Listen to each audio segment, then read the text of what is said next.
Bentornati a tutti, io sono Emma Kodov, finalmente torniamo a parlare insieme e sto montando nel frattempo un video che devo finire di ultimare, poi ve lo metterò al più presto. Intanto però volevo commentare con voi questo trailer uscito proprio ieri della Marvel. Io sono un po' restio a commentare questo tipo di prodotti perché nonostante sia un lettore di vecchia data di fumetti, comunque questo tipo di prodotti alla lunga mi ha un po' stancato e cominciano a stuccare, li trovo ripetitivi, li trovo imbolsiti nel loro modo di raccontare le cose, nella loro coerenza poi narrativa. Li trovo a volte poco originali, salvo rari casi, e nonostante fossi stato uno dei primi a vedere poi tutto il percorso dei Marvel Studios fin dalle esordi, e in qualche modo ne ero anche interessato, poi nel corso del tempo c'è stata una sorta di ridimensionamento del fenomeno e appunto la curiosità è andata via via scemando. Quindi è uscito da poco, ovvero oggi, questo trailer di Shang-Chi. Perché lo commento con voi? Perché è il personaggio Marvel più vicino e in linea quindi con il genere di argomenti che tratto, ovvero sia per ruoli coinvolti e sia per la natura intrinseca del personaggio. Stiamo parlando quindi di cultura asiatica, arti marziali, cultura asiatica. Vediamo insieme intanto quello che ci aspetta e poi ne commenteremo e vi dico un po' di cose insomma intorno al film.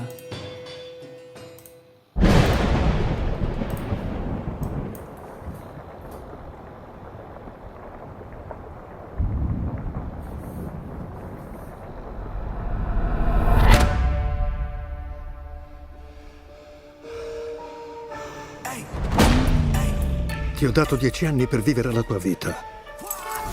You come from mine. Now you see me rise. E dove ti ha portato?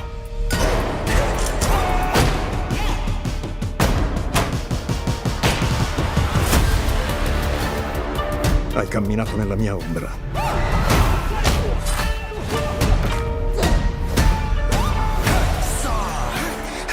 Ti ho addestrato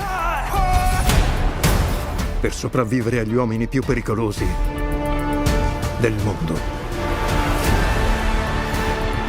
Figlio, è ora di prendere il tuo posto al mio fianco. You better watch out, 'cause it's my time. Battle for power and it's all mine. No one will fight it. Non se ne parla. It's a new era, yes, I come alive. Fuck to hell. You woke up the dragon. Non puoi sfuggire I run from none. al tuo destino.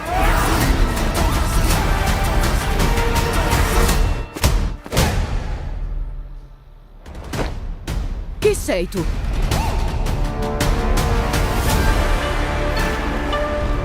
Sono Batman.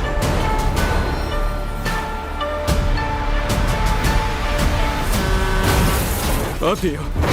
Tenetevi! Solita scenetta finale con battuta, immagino. Con battuta finale ironica. Siamo proprio un bel team! Non poteva non mancare, che però infatti non fa ridere.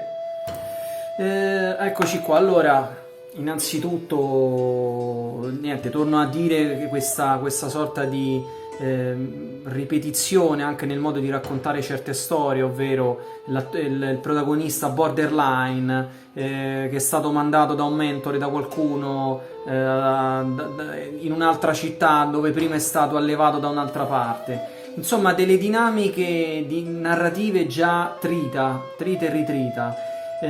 Volti che, tra cui il protagonista, questo Sam Liu, come si chiama? Simu Liu, che non è di Hong Kong, non è un cinese puro, è un americano che ha il suo primo ruolo, di cui il volto non mi trasmette carisma.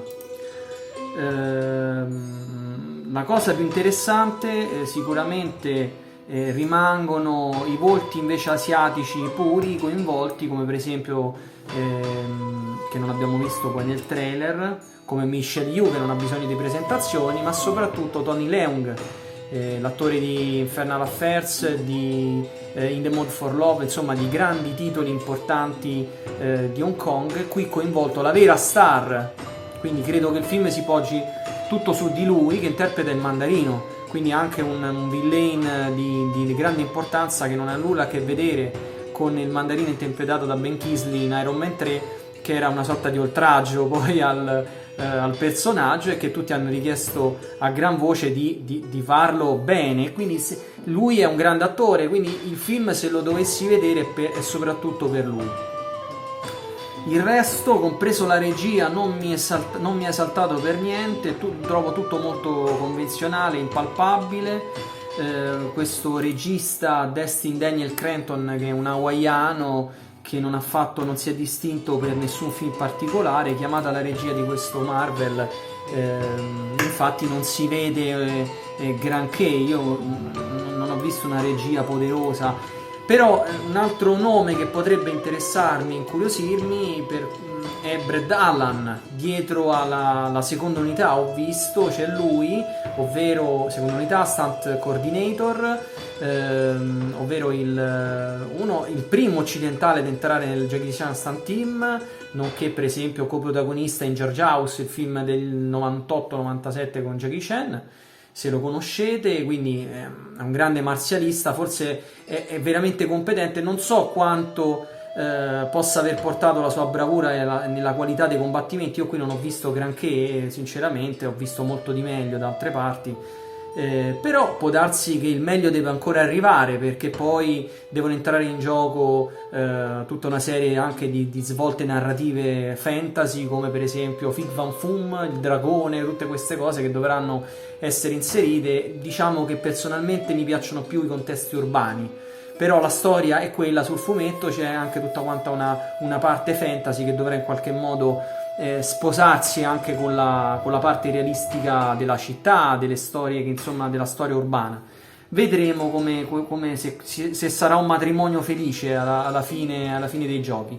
Per ora non mi esalta granché, però se ci sarà l'occasione di vederlo, insomma, gli darò un'occhiata. Voi fatemi sapere cosa ne pensate. Noi ci rivediamo sempre al prossimo video.